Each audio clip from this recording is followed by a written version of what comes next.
Sir. Right, so welcome to Smuddy Shop, sir. Yeah, it's nice to be here, man. Thank you. All gentlemen's grooming, so we do manicure, pedicure, facials, waxing, threading, we make some suit tailoring. Gentlemanly vibe in here, isn't it? Like, you've got your modern but traditional style here. Yeah. And yeah, man, I love working here. I'm talking about when you express a feeling or emotion. I like to uplift. That's just kind of where I'm at and what my brand is anyway. That is in his element. I didn't see it before. He ain't even there with us, you know that. He's not even responding. You don't really know. He's out. He's not even listening, so you might as well. Take it to the gym.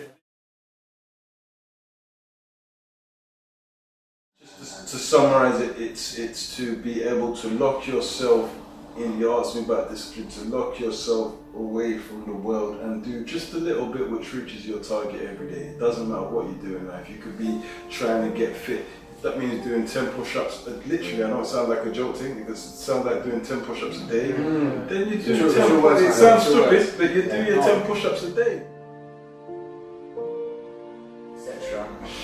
Upskilling, I've always been a fan of, getting people to do and be their best. That does take investment. So, for instance, we were talking about beauticians downstairs, so we've invested in a young lady, paid for her to go and get the qualifications to what she's doing, invested in self. So you were saying about yourself having the skills, I invested in myself, I went, I learned, so I now, I can barber, Afro, Asian, European. With regards to the tailoring, I've had to invest, upskill myself. So the biggest investment you can make is in yourself, to be fair. And you have to an extent, know what you're speaking about, and it is that research to know. So when you're in front of these people, whether it be, I imagine it's a Dragon's Den type situation, or feels like a Dragon's Den type of person, that you can at least answer all the questions about what we're doing in your craft and know what they're doing. Yes, definitely. In terms of an entrepreneur, I mean, it's how you balance it and how you play the game. But there should always, as an entrepreneur, there should be a sense of more stream income. What I'm looking at and thinking about for my own business is the idea of online workshops, moving stuff online, because it is passive income. Yes. If I create a workshop and put it online, it's passive income. I think from a business perspective, in terms of finance, it's ensuring that you always have reserves, number one. So ensuring that you've always got reserves, number one, is a key area of building the framework around when you don't have the cash flow moving. Cash flow is critical to business. If you get a late payment, that can disturb everything. It can throw ripples for an entire 6 or 7 months, maybe even a year. So it's really ensuring that you've got contingency and reserves firstly. So taking a little bit from your earnings over a period will accumulate then for those low seasons. Fear is also a big hurdle. Fear of success as well. Fear of success. I've always loved success. The biggest fear of human beings is failure, isn't it? There you go. Do you know what, to be fair, failure's never crossed my mind. I'll be honest. No, I'm saying the biggest fear of human beings. I think fear of not being able to, or change. I think change can be a big thing. So for instance, I came to a stage of life where I said, I am not going to work for anyone ever again. And I remember talking to my brother about it, and he said, obviously you're scared, you want me to pay your bills and do this and that, but sometimes you need to sleep off that cliff. 100%. I'm not from that mindset of fear. You know what I mean? I run at fear. I've been stabbed 1,000 times because I run at groups of people. I've never been stabbed by one, ever. So that's my character. That's a class of itself. That shows me that I need to run to problems. Issues head on. When you're talking about fear, there's that popular statement which is false evidence appearing as real, which many people have coined and used in various different talks and presentations. But the key thing with fear is actually driving forward. So if you can imagine an athlete on the running track and they start to get nerves, that's because adrenaline is secreted into their blood system, which causes their body to shake. So now how they can use that adrenaline positively now is to actually turn that into running. So now they're going to move faster, they're going to move quicker. And so, you don't have the ability to change things. So it's letting go of the things that you're unable to change, and the things that you're unable to control. that will help to get rid of that fear. If it is a fear of success and a fear of actually growth and projects, it's embracing it. Yes, it's embracing it that that's your destiny. Yeah. So what's happened is you have actually coincided with the next zone that is going to elevate you higher, and you have everything inside of you to make it in that zone, because otherwise you wouldn't have intersected at the point of the growth.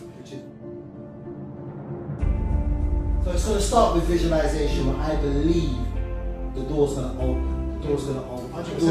I'm going to affirm every single day the door's going to open. I'm going to visualize every day. I'm going to let go of the anger. I don't lose. I'm going to let go of the resentment. Don't do this. There's no losing because there's no battle. No, but so that is vibration, and it's affirmation and visualization.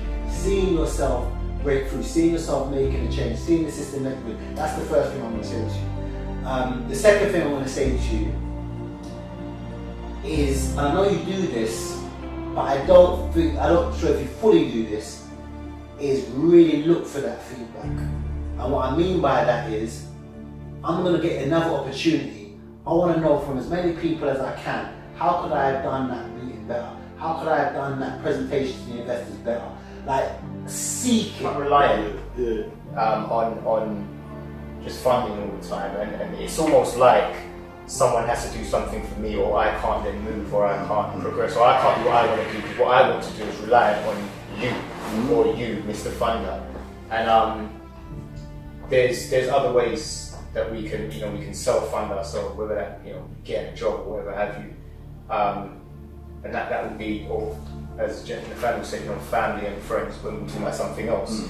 I think the whole letting me in thing, one thing I will say, like, personally for me too, and it's not I've said it already. Yeah. So I met this guy after listening to him speak, drove, met him the next day, picked up his book, read his book in at night. So for me personally, you resonate with me. I don't think you're going to resonate with everybody. And it's fine, not everybody or everyone is for you. And while you've got your purpose, it can't be reliant on what this would like. Can I just do what Chris told? And stop you there.